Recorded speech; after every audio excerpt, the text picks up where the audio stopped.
with a giant claw powerful enough to punch through metal. A mouth full of crocodile-like teeth. And a sail on its back.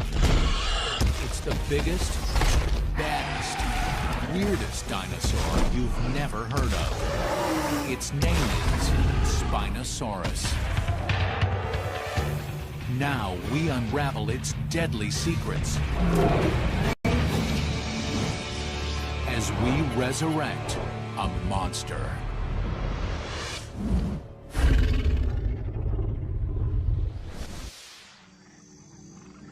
Africa, 95 million years ago. Another day in the dino killing fields. Paralititans are gigantic, lumbering plant eaters. Their size keeps the adults safe.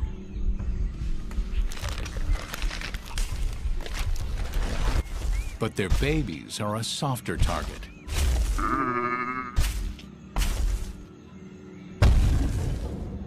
Rugops, a 30-foot-long killing machine, is on the hunt.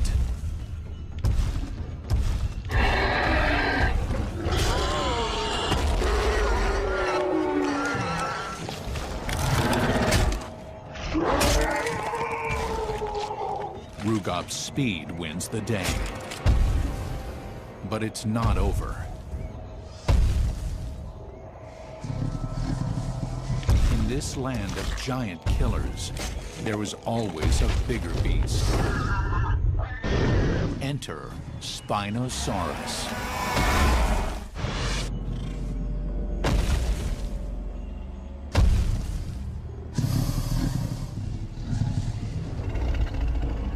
Although Tyrannosaurus rex and Allosaurus are considered dinosaur superstars,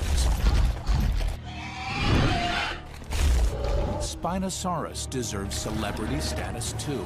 Spinosaurus is a truly amazing dinosaur. It's big, it's really specialized, really well adapted to a different way of life than any other giant creature, and it's just plain weird looking. It certainly is one of the great stars in the history of dinosaurs. Spinosaurus has earned its Hollywood star. It's big and bizarre with a seriously bad attitude. If I heard that there was a living Spinosaurus today, I would be there in a flash. I would love to see what this creature actually was like, moving around, looking for food, just even standing there. To see such a creature unlike anything around today, would just be phenomenal. Resurrected, it would be a walking nightmare. And its horror credentials really go off the chart when you realize that it is also a 60-foot-long hyper-carnivore. It was a giant. It was the biggest of the meat-eating dinosaurs we know about. It had a long skull with big crocodile-like teeth. It had massive arms with huge claws. And it had these really weird, elongate spines coming out of its back to form a sail or a fin. Things that make it distinctive compared to all the other giant dinosaurs. How could this amazing creature be such an unknown quantity? The answer is simple. The fossil evidence that could confirm its star status was obliterated. There is no complete skeleton, just a few fragments of fossils. In order to resurrect Spinosaurus, we must go beyond the fossil record and build him from the inside out.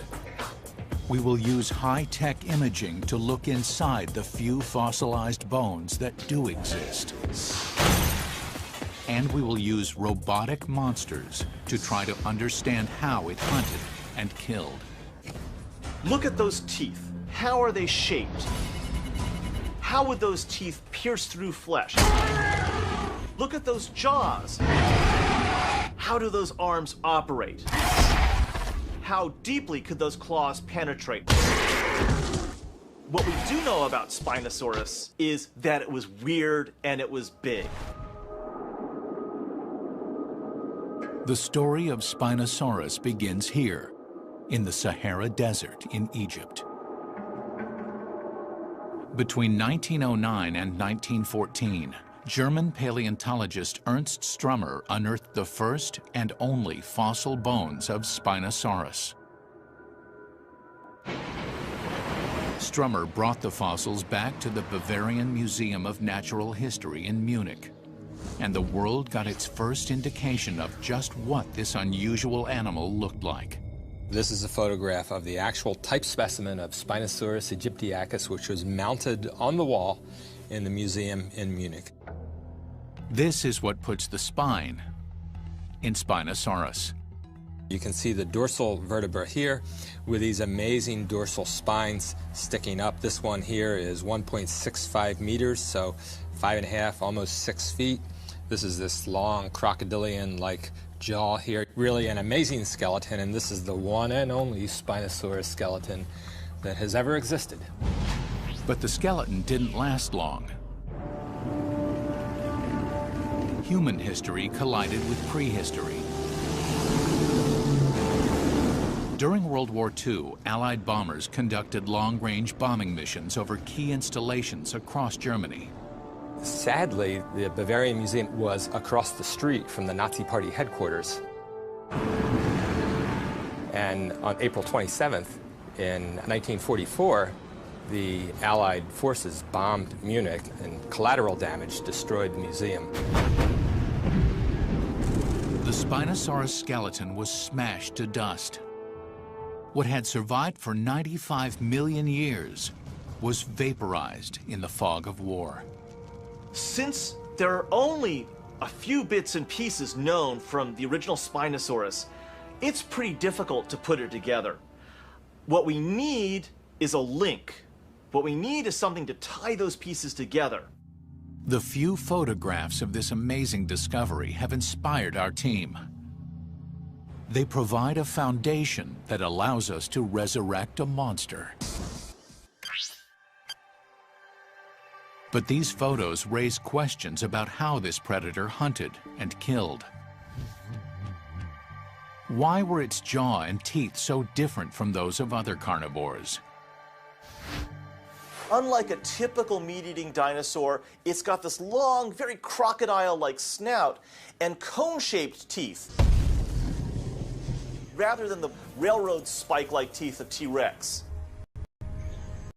Why did it have such huge forearms, tipped with gigantic claws?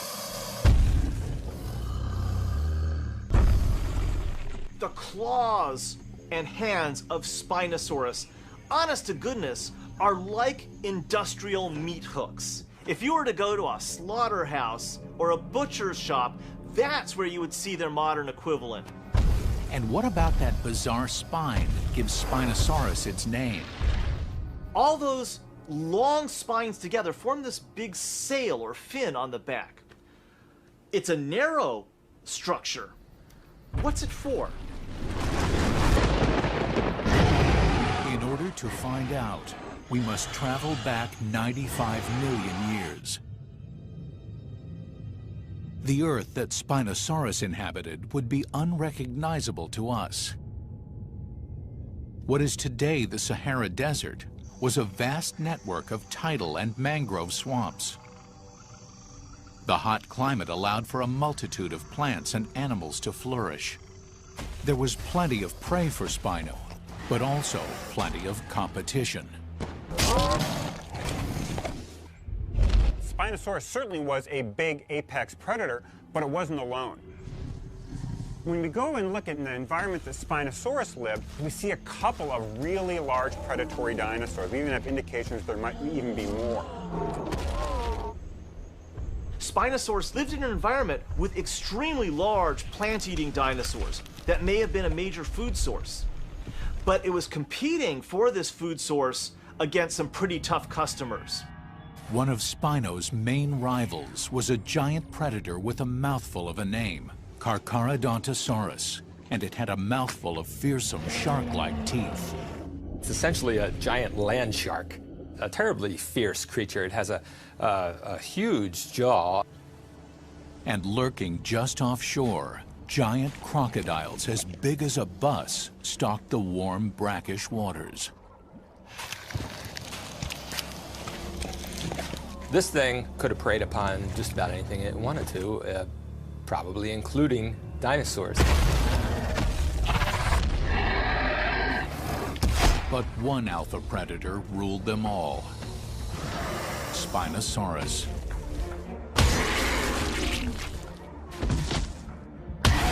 What gave him his killing edge?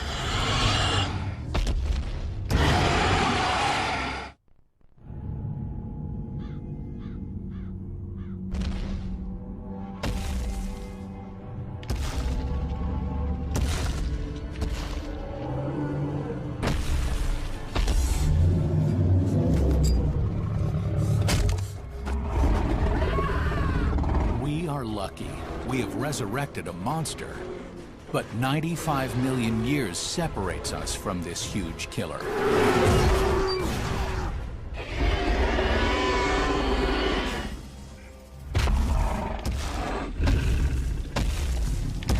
Spinosaurus was the world's biggest meat-eating dinosaur. Yet it has become a postscript in dinosaur history.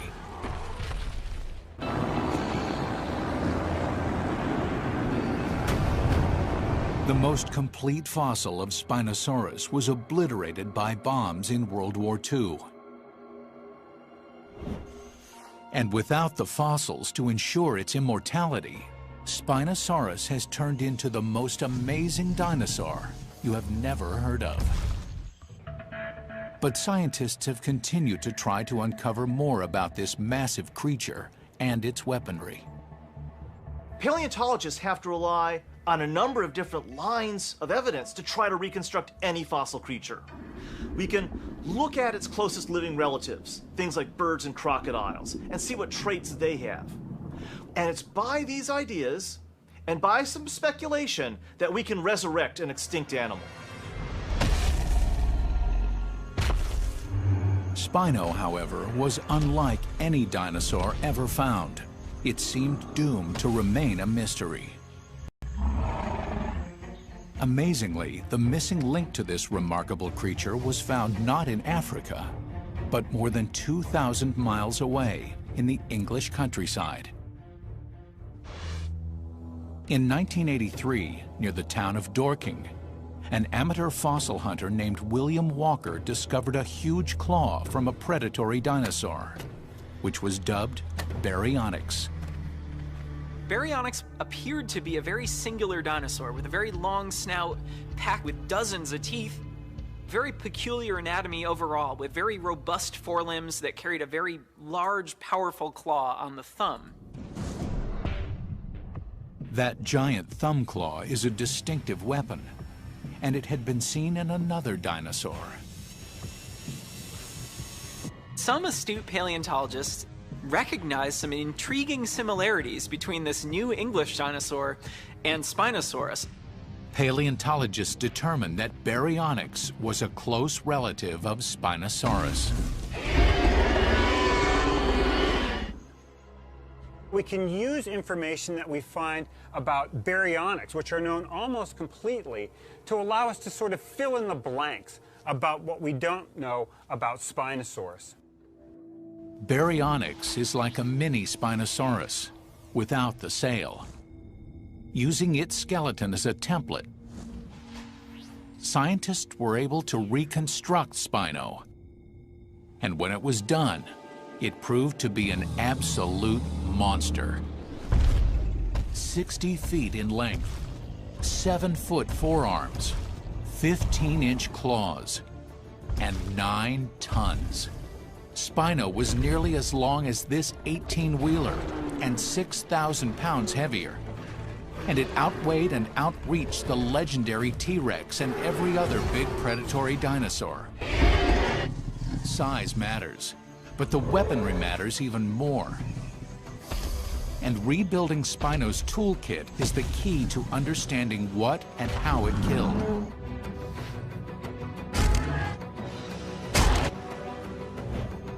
When paleontologists want to know how prehistoric predators do their dirty work, the teeth tell the tale. scientists study teeth the same way a detective looks at a murder weapon. Length, shape, number, the way they point in the jaw, all give clues to how an animal kills. But for years, Spino's trail was cold. With no fossil teeth to examine, there was no chance of figuring out the kill plan. Then science got a lucky break. In 1975, Spinosaurus fossil fragments were discovered in the Kem Desert in Morocco. And these fossils had teeth, the clues scientists needed. At the Museum of Natural History in Milan, Italy, a team of paleontologists led by Cristiano Dal Sasso examined these teeth. They discovered that their conical shape and spacing made them perfect for grabbing, puncturing, and gripping, not the smash, tear, and slice approach that characterized the business end of a T-Rex. When we look at the skull of T-Rex, we see a skull that is really built for power and for delivering a tough bite. With Spinosaurus, what we see is in fact a much different arrangement. This skull is not arranged to really direct forces back into the skull, but rather the teeth are arranged much more for grabbing and holding. T-Rex used its massive skull as a weapon to smash and rip through heavily armored prey. Spinosaurus was the largest carnivorous dinosaur ever to stalk the Earth. But most people have never heard of it.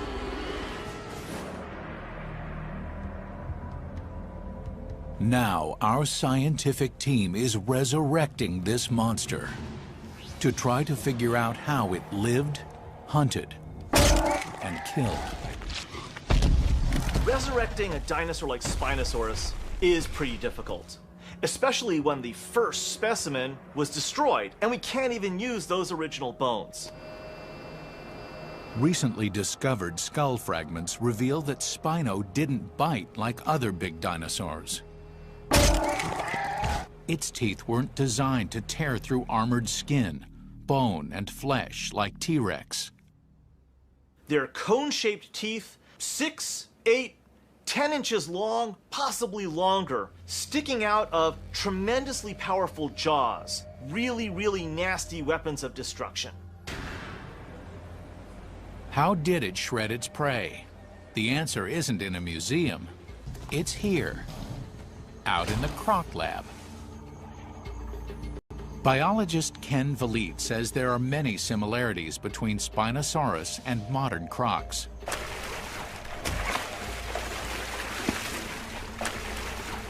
If you look at this skull as analogous to a Spinosaurus skull, we have a fairly low skull that's elongated with a slender snout and lined with these conical teeth.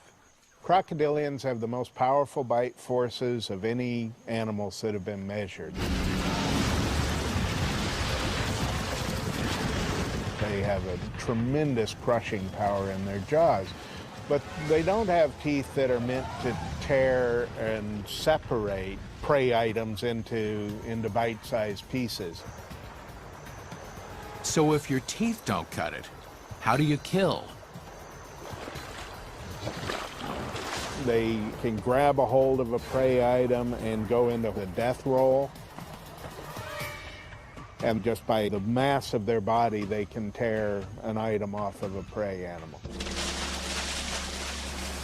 Tearing an animal to bits in a death roll is brutal, yet effective. Spino was way too big to spin. But crocs have another terrible trick. Crocodiles will often take a large prey animal, grab some portion of it, for instance, a forelimb, lift it up out of the water and sling it one way and then forcibly throw it the other way.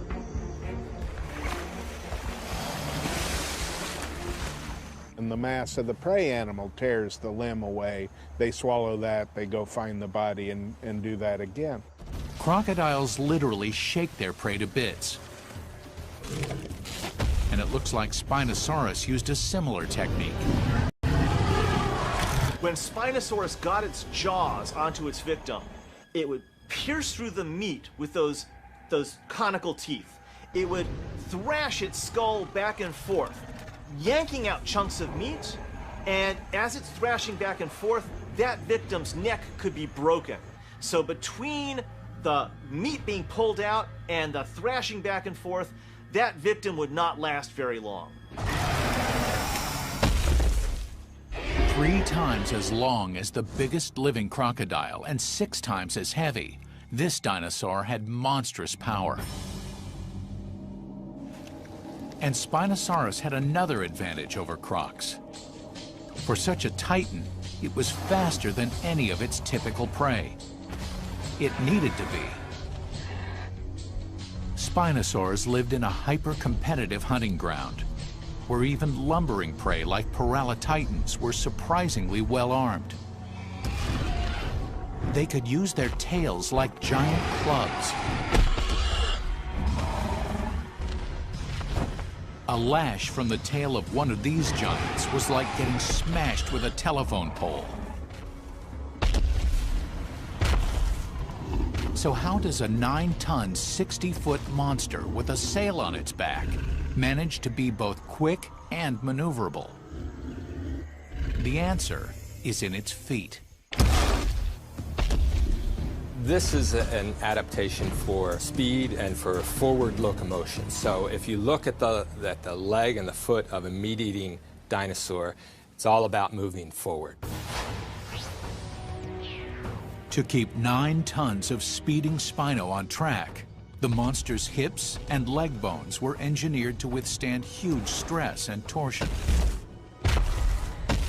They have this really strong bone box, essentially, that forms this big muscle attachment point. It's like the girders on a bridge. So then they can have these big leg muscles that come up and attach to this bone box, and then it creates a very efficient system. Flexible feet, immense legs, and reinforced hips. Spino was a phenomenal running machine. If Spinosaurus was coming for you, you'd better learn how to hide.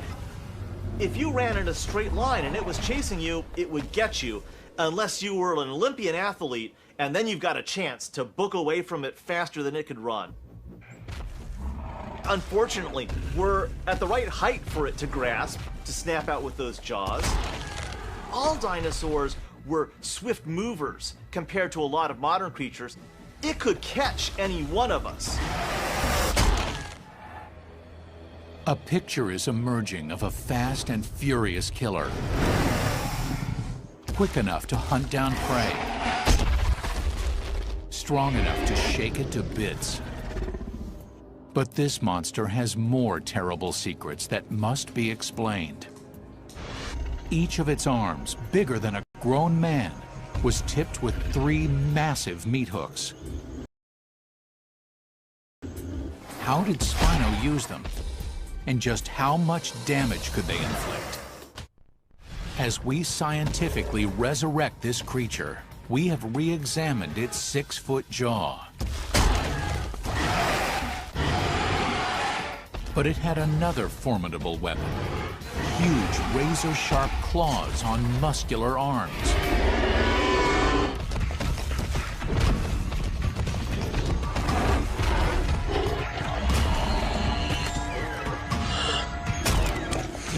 Most carnivorous dinosaurs had pathetically small forelimbs. By comparison, Spino looks like a bodybuilder with giant claws. Today's big land predators are things like polar bears and grizzly bears and Siberian tigers, and all of them have some pretty impressive claws that can make short work of a human being like us. But those claws are pathetic against the gigantic talons of Spinosaurus. Do these claws hold the key to understanding this creature's place at the top of the food chain?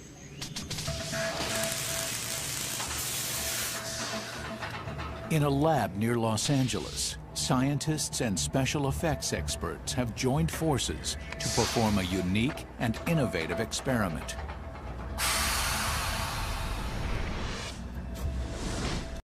Paleontologist Dr. Matt LaManna and the special effects team, led by designer Kim Hicks, are attempting to bring Spinosaurus back to life. This is a reconstruction of the arm of Spinosaurus based on the largest known Spinosaur individual.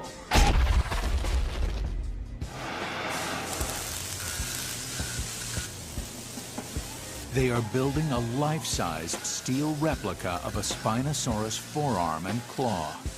7 feet of deadly power. What we're going to do here today is slam this big schematic Spinosaurus hand into some modern-day items and see what kind of damage it does. Maybe to get an idea of what the real thing might have done to animals that lived in its environment. Scaling up from Spino's cousin, Baryonyx, LaManna has provided precise specs to the effects team to recreate the arm and claw. The proportions of the arm look really good. You guys have followed the references that I gave you really well. We boosted it up to 7 feet per your concepts of what the actual scale was also.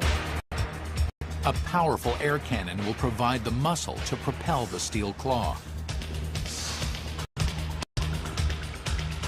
The entire device is anchored to the concrete floor using 17 half-inch bolts. If this thing gets loose, it could kill someone. Well, we have a 7-foot radius, so the tip is going to move a lot faster than the actual thrust of the armature, and we've got about a 12-inch thrust on the armature. Approximating the force of the real animal is tricky. But if LaManna's calculations are right, the size is dead on.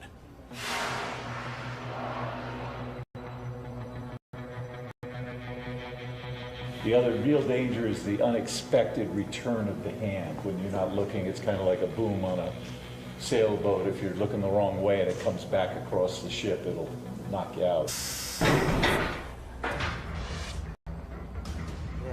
The first victims, 2 large pieces of ballistic gel.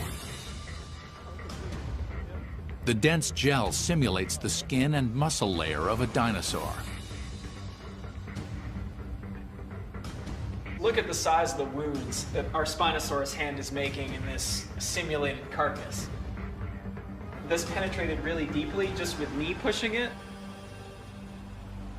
Finally, it's time to rumble.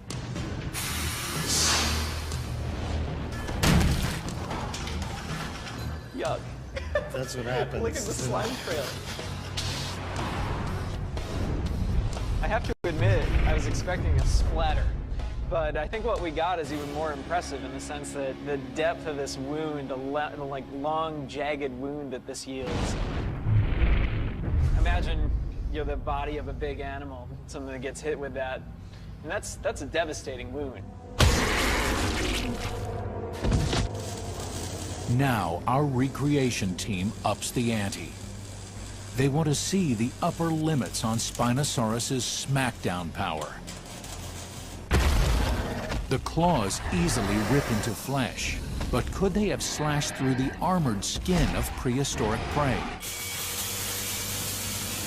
It's time to really test Spino's power against steel. Bring in the car door.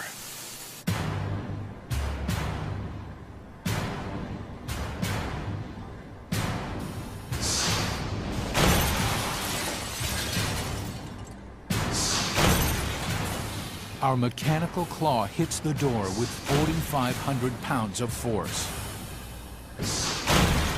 Talk about monster garage. Now, obviously, this is an animal that's going to keep attacking with these big giant arms and the tip with these huge claws. I mean, we've seen today like what a model of this thing's forelimb could have done. It's just really humbling to imagine what the real thing might have been like. And imagine what it would do to a human being.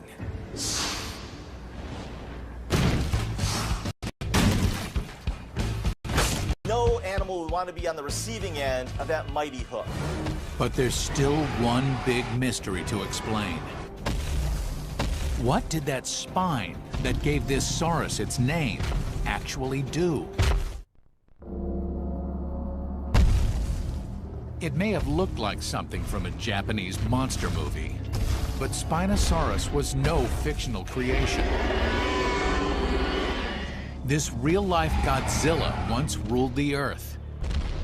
Unfortunately, we know very little about this awesome animal. It's the ultimate cold case. The loss of the original Spinosaurus fossil was a great tragedy for science. And so, for many decades, we've missed what it is that makes Spinosaurus so interesting because we couldn't look at its bones. Piecing together the few fossil fragments that do exist, we've been able to build up a picture of Spinosaurus and bring this monster back to life. But there is something missing from our resurrection of Spinosaurus. And that is the purpose for that spiny sail. Often paleontologists can find direct comparisons between the features of living animals and prehistoric creatures, but not here. Since nothing in the world today has a sail like Spinosaurus, paleontologists are forced to speculate on the possible functions of this structure. What was the purpose of Spino's sail? The answer could lie in the brutal climate. This is a time when the world was very, very hot, hotter than it is today. And so if a creature is vigorous, if a creature is moving around a lot, it's going to have a cooling issue. A prehistoric predator like Spinosaurus was constantly on the move. Nature has provided a way for some animals to cool off. For instance, elephants flap their ears to help shed heat. Spino's sail may have had a similar role in that superheated climate. A structure like a sail gives a huge surface area without much addition of volume. It can remove heat. Hot blood flowing through the skin covering the vertebrae releases heat before it returns to the body. Another theory is that instead of being a device to keep cool, the sail was a way for males to look cool. It's quite common in animals for males to sport extravagant horns or elaborate plumage to attract females. Spino's sail could have been the equivalent of a peacock's tail. It could show off against maybe other Spinosaurs, maybe in tests of showing off which is the better Spinosaurus, which is the dominant one, which one gets all the girls or whatever it is.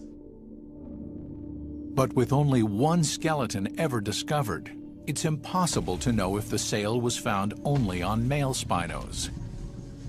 But now, there's a radical new theory about the purpose of the sail from Italian scientists studying the only existing fossilized vertebrae: fishing. That's right. Many paleontologists believe Spinosaurus was not only the world's biggest fisherman, it used the biggest lure. Some fish-eating birds, like herons, use their wings to create shadows while standing in the water. Fish are attracted to these dark areas, and when they swim near, the birds grab them with their beaks. Did Spino use its fin the same way and then use its teeth and claws to nail the kill? In an attempt to answer this question, Cristiano Dal Sasso and his colleagues examined the Spino jaw fossil. They discovered an intriguing feature. The snout is covered with a number of enlarged pits. These pits have been found only in the Spino family. So what purpose did they serve? Once again, the answer may lie with the modern crocodile. It's been discovered in recent years that modern crocodilians, like alligators, have specialized pits in their snout. Those pits hold receptors that allow them to detect motion in the water. Now, there are also lots of pits in the snout of Spinosaurus. And it may be that in Spinosaurus, we have the same type of sensory features. But how can we tell if Spino had these sense organs? How do you look inside a 95-million-year-old skull? the Italian scientists decide to use a CT scan to disclose the hidden structure of Spino's head.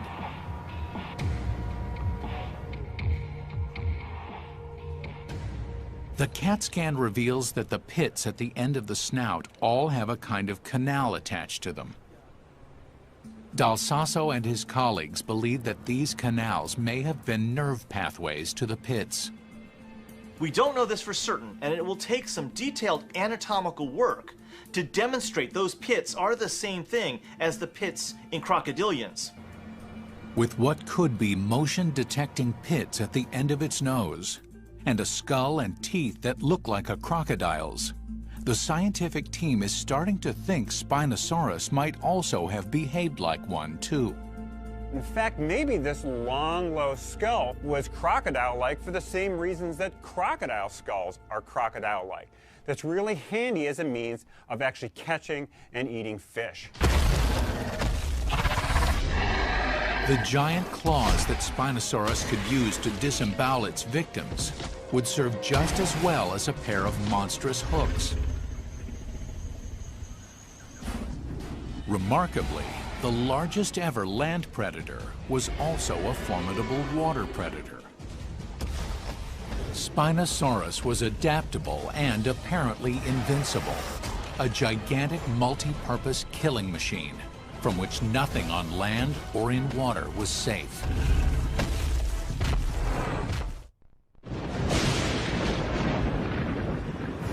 Another day, another battle for supremacy. And Spinosaurus was top alpha dog. It was the biggest land predator the world has ever seen. So big, even a rival giant predator like Carcharodontosaurus would have been no match for its power. Spinosaurus, given its huge size, probably could have muscled away a Carcharodontosaurus from its kill. We've seen that Spinosaurus was the perfect killer, with jaws, claws, teeth, and speed that easily dominated the Cretaceous landscape. But about 95 million years ago, within the blink of an eye in geological time, this monster disappears. Why? Spinosaurus was the last of its kind. It was really good at what it did, but the problem is the world changed around it, and Spinosaurus and its lineage didn't adapt. A chain of earth-shaking events caused temperatures to plummet. The sea receded. Spino's lush habitat changed for the worse. Sea level dropped and the habitat of Spinosaurus was degraded. Essentially, the niche of an organism is an economy, and that economy can run just great for 1 million years, and then something can get out of balance, and there goes that organism. First to die off are the big plant eaters, like Paralititan. And this makes finding food difficult for Spino. And when you're this big, you need to eat all the time. Spinosaurus's own massive size is becoming more of a problem than an asset. It was only equipped to kill increasingly scarce big prey. Smaller predators like rugops could handle the change. Spinosaurus was forced to scavenge, and its size was no help against a pack of small, agile predators.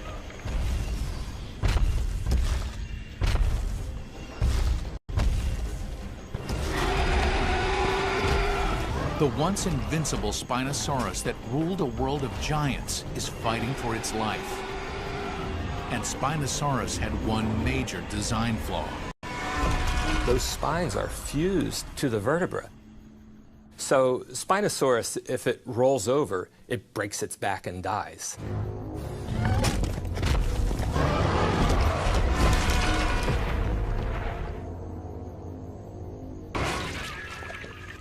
Spino's amazing sail, whether cooling device, sexual ornament, or fishing apparatus, was a symbol of a creature that was too big and too specialized to live in a rapidly shifting environment. 95 million years ago, the world changed, but Spinosaurus could not change with it. The adaptations of Spinosaurus, including its gigantic size, made it really successful when times were good. But when times changed and the environment changed around it, what had been an advantage turned into a liability. And its size and its specializations were just the wrong thing for that environment. It was too big to survive anymore. We have resurrected a monster, reconstructed the life of a beast that looks like it stepped out of a horror movie, and rebuilt the biggest carnivorous dinosaur ever. A 95-million-year-old predator has been brought back to life, and now Spinosaurus rightly claims its place on the dinosaur A-list.